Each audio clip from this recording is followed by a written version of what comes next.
You've breached our defenses, evaded our best soldiers, and you've raided my home. But I have not yet begun to fight. I cannot allow you to steal our freedom. The Declaration must remain here. It is our symbol of hope, the one thing that cries out, we are a free nation.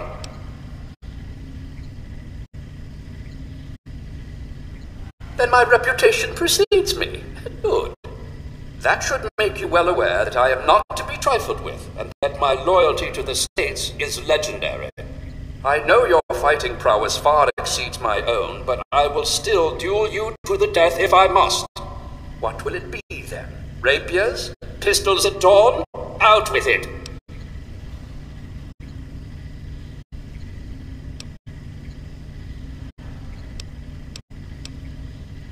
This is no mere document, madam. This is the doctrine laid down by my fellow members of the Second Continental Congress. It absolves us of the tyranny of King George III of Great Britain. It is perhaps the greatest symbol of this free nation. Petty lies and deceit may be the way of Great Britain's crown, but I will not succumb to such tomfoolery. Since it appears you wish to resolve this without bloodshed, may I suggest you stand down and surrender? I can promise that you will be treated well, in a manner accustomed to any member of the Royal Army.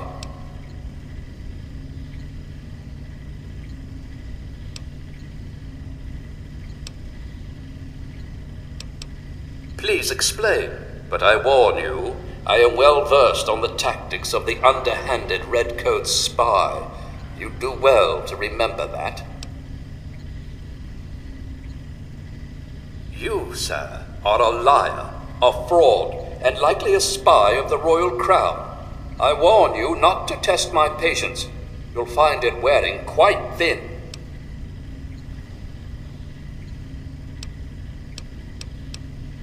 Interesting. I had a plan for just this sort of situation. Perhaps this will prove that you're here as an ally rather than an enemy. We create a forgery of the Declaration and send it off to Great Britain. It might be just the delay we need to get the document out of here safely. I'd love to be at court when King George finds out he wasted all his resources gaining a forgery. We have to be cautious, though. The British scholars would recognize a poor duplicate almost immediately.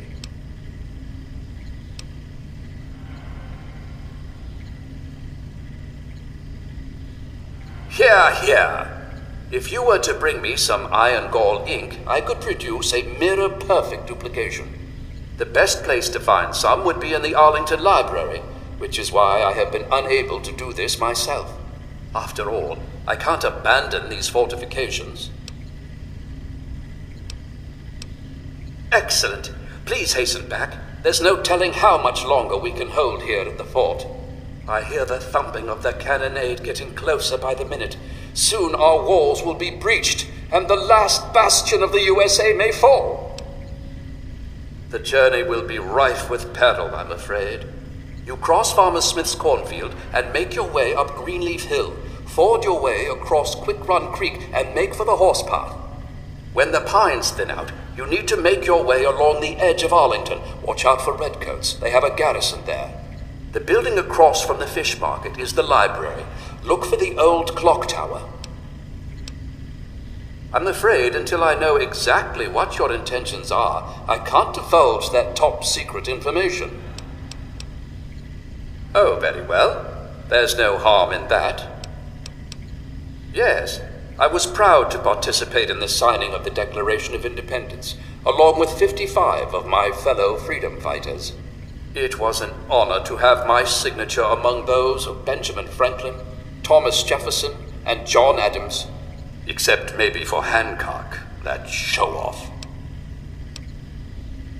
On July 4th, 1776, the Second Continental Congress declared that the original 13 colonies of America were now free and independent states.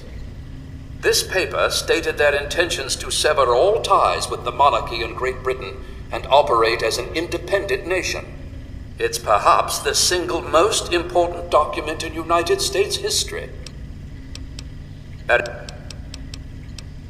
Although it's often pictured as if all of the delegates signed the paper in a grand meeting, the delegates often signed it in secret, one at a time. The Declaration of Independence wasn't fully signed by all of the delegates until August 2nd, 1776. Give me liberty, or give me death.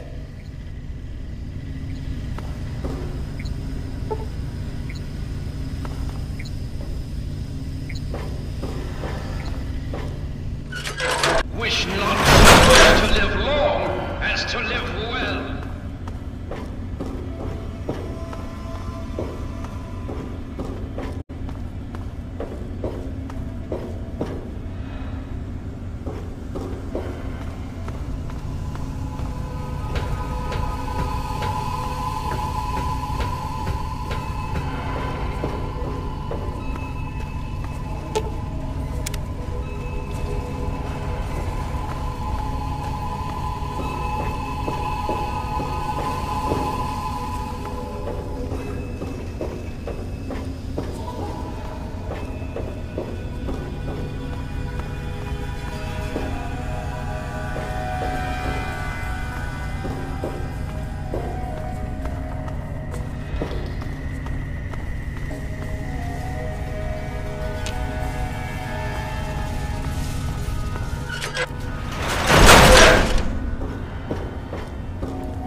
Good to see you.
Another human with a death wish. Welcome to the mall, tourist.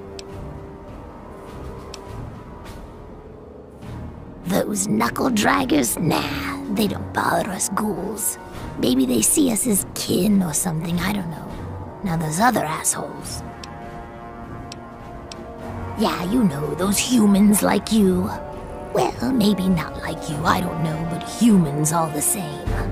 The Brotherhood of Steel guys with their testosterone and power armor. Those Psycho Talon Company mercs. Those other assholes. Come on, here you are in the mall of our nation's fine capital, taking in the sights, visiting the monuments. Face it, you're a tourist. Nice to meet you too. I'm the sentry for Underworld, City of Ghouls, inside the museum. For a tourist, you're pretty clueless. My name's Willow, by the way. Sure did. Underworld. It's right inside the Museum of History, then through the Big Skull. Most of the residents ain't crazy about humans, but they'll sell to you, fix you up so long as your caps are good and you ain't a ghoul hater. Till next time, sightseer.